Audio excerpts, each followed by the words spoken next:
Tetangga memohon kepada Indonesia agar bersedia mengekspor beras ke negaranya. Namun, permintaan tersebut awalnya ditolak karena Indonesia fokus menjaga kestabilan stok beras dalam negeri. Situasi ini membuat pemerintah mereka makin panik. Melihat kondisi tersebut, Presiden Prabowo akhirnya turun tangan langsung. Dengan pertimbangan kemanusiaan dan diplomasi regional, Indonesia setuju mengekspor sebagian beras ke Malaysia dan beberapa negara lain yang membutuhkan.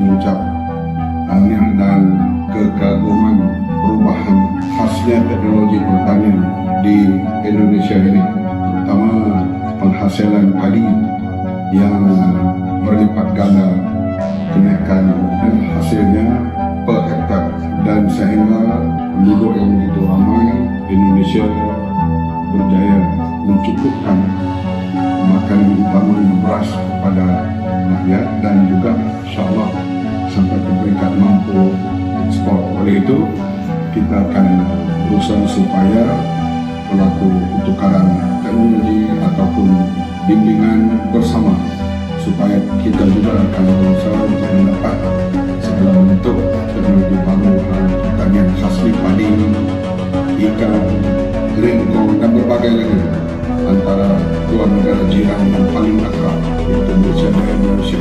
Perbincangan berjalan dengan begitu tanpa protokol sebab kita macam adik bersaudara dan kita ada lihat beberapa kelebihan yang ada di sini yang perlu kami sendiri belum lagi, tapi kita ada bincang, kita banyak di sini impor sayuran termasuk ikan, aquaculture dan sebagainya kita.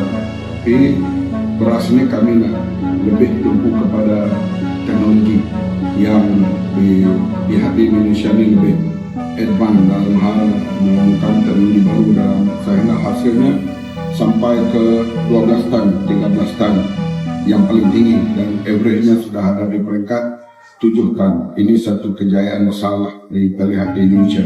Muka bumi kita sama, taburan hujan lebih kurang sama. Setelah tentu teknologi ini perlu dibawa dan dipelajari oleh mana-mana pihak. Hari ini satu perkara yang pelik berlaku.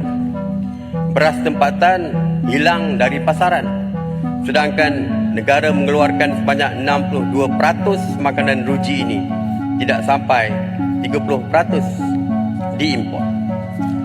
Pastinya ia melibatkan kartel yang mengawal pasaran beras tempatan.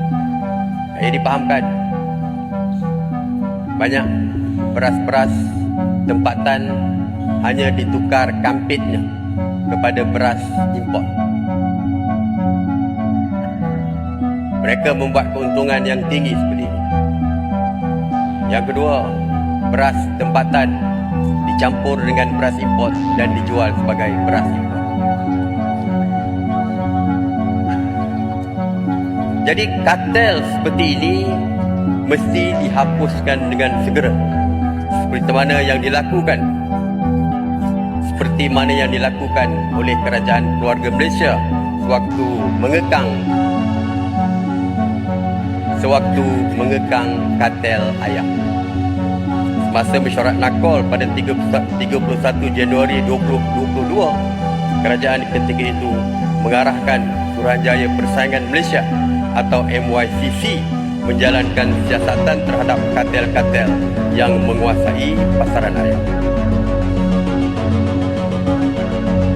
Oleh itu, pada 22 Disember 2023, MYCC mengenakan denda sebanyak 415 juta terhadap 5 syarikat kerana membentuk kartel makanan ayam untuk menetapkan harga. Inilah golongan rakus yang mengambil keuntungan dengan menindas golongan yang memerlukan.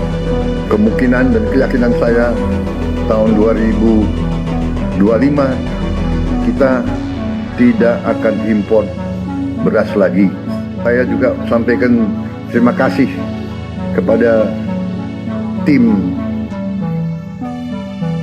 Menko Pangan dan semua menteri-menteri yang berurusan dengan pangan kita. Dalam rapat terbatas terakhir beberapa hari yang lalu, saya mendapat paparan yang sangat menggembirakan.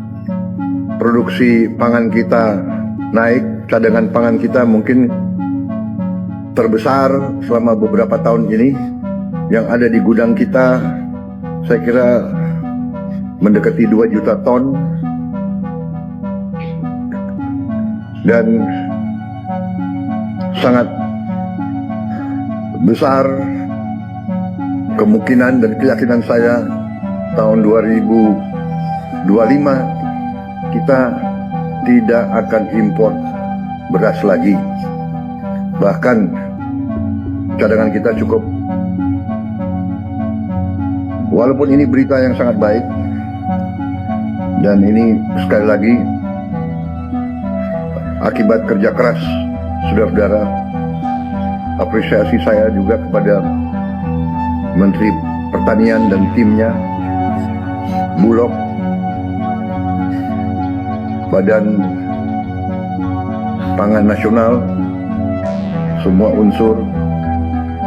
Ini adalah nanti Indonesia akan memimpin revolusi hijau kedua di dunia.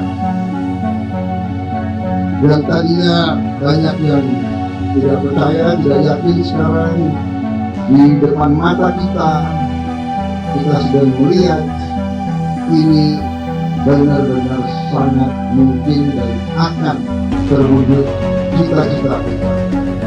Indonesia tidak hanya swasembada pangan, Indonesia akan jadi lumbung pangan dunia.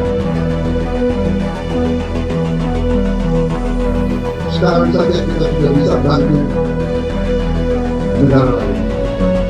Kita bantu kepada kita, saudara-saudara kita, dari segi kemanusiaan kita bantu.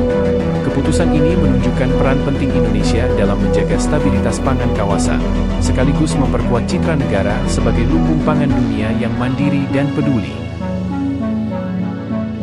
Saudara-saudara sekalian, kita melihat tanah yang katanya tidak mungkin ditanam menjadi hijau. Kita melihat rawa yang tadi tempat buaya menjadi sawah berproduksi. Kita nanti akan melihat daerah-daerah yang selama ini katanya tandus, kita akan rubah. Kita akan melihat, kita akan bikin hijau, kita akan bikin makmur. Di mana tidak ada air, kita akan usahakan ada air. Sekarang kita sudah punya benih-benih gandum bisa ditanam di Indonesia.